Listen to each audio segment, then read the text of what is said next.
मजबूत सरिया। ब्रेक के बाद आपका स्वागत है। आप देख रहे हैं हमारी विशेष पेशकश नारी शक्ति वंदन पर।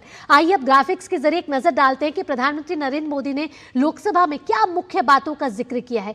नारी शक्ति वंदन पर प्रधानमंत्री नरेंद्र मोदी ने कई बड़ी बातें कही हैं, जहां संसदीय लोकतंत्र के इतिहास में इसको एक ऐतिहासिक पल प्रधानमंत्री नरेंद्र मोदी ने बताया। उन्होंने कहा कि अगर ये लागू होता है तो देश की दशा और दिशा तय करने वाला ये विधेयक है। साथ ही देश की आधी आबादी यानी कि 50% आबादी को हिस्सेदार बनाने का, राष्ट्रीय भागीदारी में आगे बढ़ाने का ये मिल रहा है हम सभी को सौभाग्य।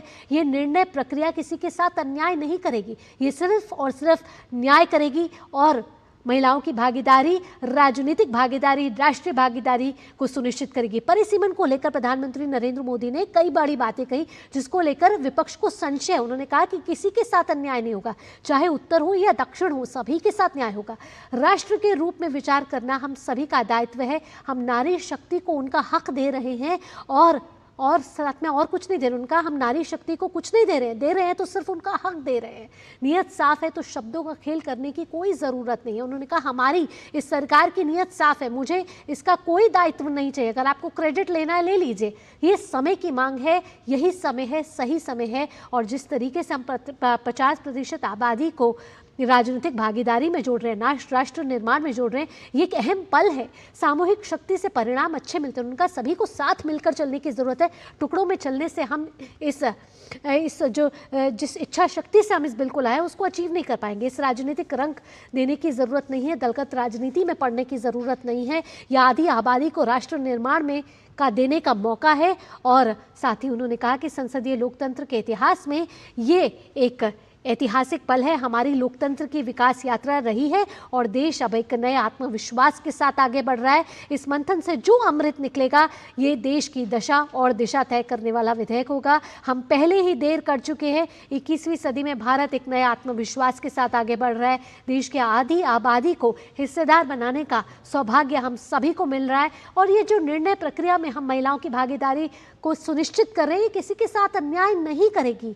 परिसीमन को लेकर जो विपक्ष कई बार हंगामा कर रहा है और कह रहा है कि परिसीमन को लेकर कई तकनीकी कारण लेकर आ रहा है, उसने प्रधानमंत्री ने कहा कि जिस जनगणना 2011 की जनगणना को आप लेकर आए थे वो अनुपात के साथ ही हम परिसीमन करेंगे।